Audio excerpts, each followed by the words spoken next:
Devising a plan. We have a plan when we know or know at least in the outline which calculations, computations or constructions we have to perform in order to obtain the unknown. The way from the understanding the problem to conceiving a plan may be long and torturous. So maybe time scale long and torturous. In fact, the main achievement in the solution of the problem is to conceive the idea of the plan. This idea may emerge gradually or after apparently unsuccessful trials and a period of the hesitation.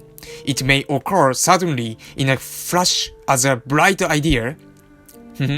The best that the teacher can do for the student is to procure for him by an obtrusive help a bright idea.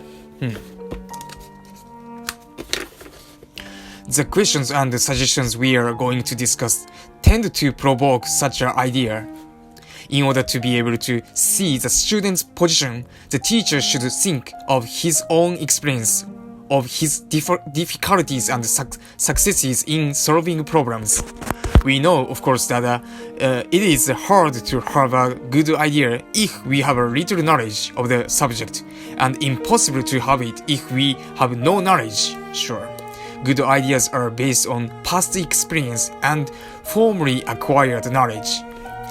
Mere remembering is not enough for a good idea, but we cannot have any good idea without recollecting some pertinent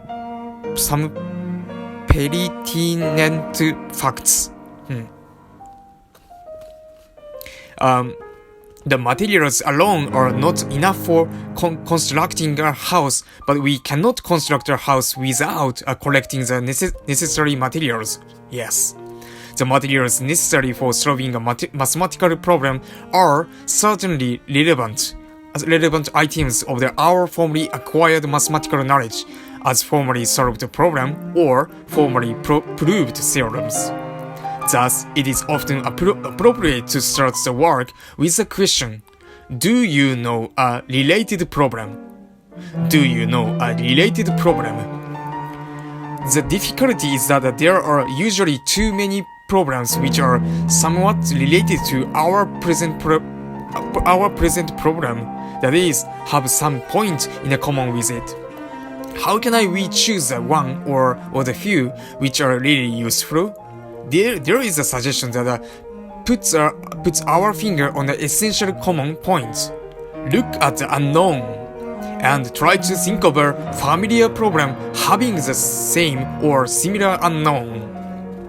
If we succeeded in recalling a formerly solved problem which is closely related to our present problem, we are lucky. We should try to deserve such a luck. We may deserve it by exploiting it. Here is a problem related to yours and solved before. Could you use it?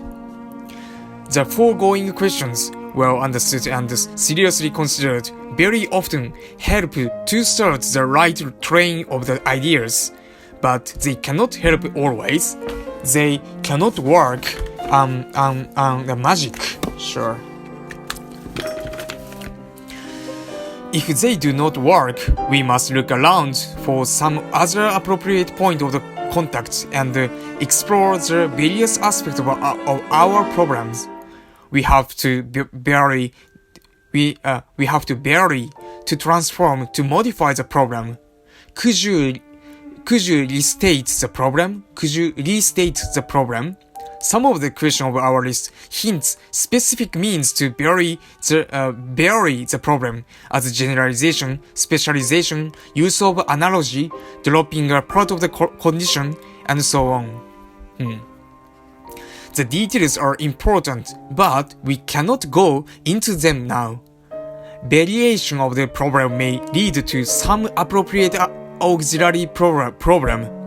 If you cannot solve the proposed problem, try to solve the first some related problem. trying to apply various known problems or theorems considering various modifications, experimenting with various auxiliary problem, we may stray so far from our original problem that we are in danger of losing it altogether. Yet there is a good question that may bring us back to it. Did you use all the data? Did you use the whole condition? Did you use all the data? Did you use the whole conditions? Example. We return to the example considered in section 8 as we left it. The student just succeeded in understanding the problem and showed us some mild interest in it. They could now have some ideas of their own, some initiative. If the teacher, having watched sharply, cannot detect any sign of such initiative, he has to resume carefully his dialogue with the students. He must be prepared to repeat with some modification the questions which the student do not answer. He must be prepared to meet often with the disconcerting silence of the students, which will be indicated by dots. Do you know a related problem? Look at the unknown. Do you know a problem having the same unknown? Well, what it is unknown? The diagonal of the parallel pipe. Do you know any problem with the same unknown? No, we have not had any problem yet about the diagonal of the parallel pipe. Do you know any problem with a similar unknown? You see, the diagonal is a segment, the segment of the straight line. Did you never solve a problem whose unknown was the length of the line? Of course, we have solved such problems. For instance, to find the side of the line, to find the side of a right angle triangle. Good. Here is a problem related to yours and solved before. Could you use it? You were lucky enough to remember a problem which is related to your present one and which you solved before. Would you like to use it? Could you introduce some auxiliary element in order to make its use possible? So cute.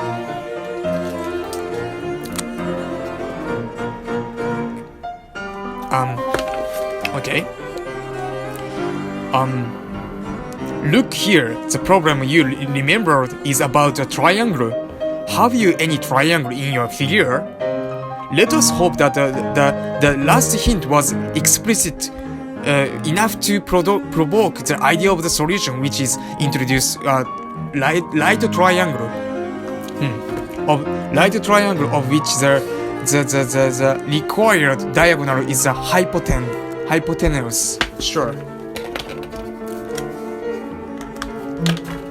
Yet the teacher should be prepared for the case that even this fairly explicit hint is insufficient to shake the torpor of the student, and so he should be prepared to use the whole gamut of the more and more explicit hints. Would you like to have a triangle in the figure? What sort of triangle would you like to have in the figure? You cannot find yet the diagonal, but you said that you could find the side of the triangle. Now, what will you do? Could you find the diagonal if it were a side of the triangle? When eventually, with more or less help, the student succeeded in introducing the decisive auxiliary element, the right triangle emphasized in figure 1, the teacher should convince himself that the students see the sufficiently far ahead before encouraging them to go into actual calculations. I think that it was a good idea to draw that triangle. You have now a triangle, but have you the unknown? The unknown is the hypotenuse of the triangle. We can calculate it by the theorem of Pythagoras. You can, yes, if both legs are known, but are they? One leg is given, it is C, and the other, I think it is not difficult to find. Yes, the other leg is a hypotenuse of the another right angle. Very good. Now I see that you have a plan. Thank you.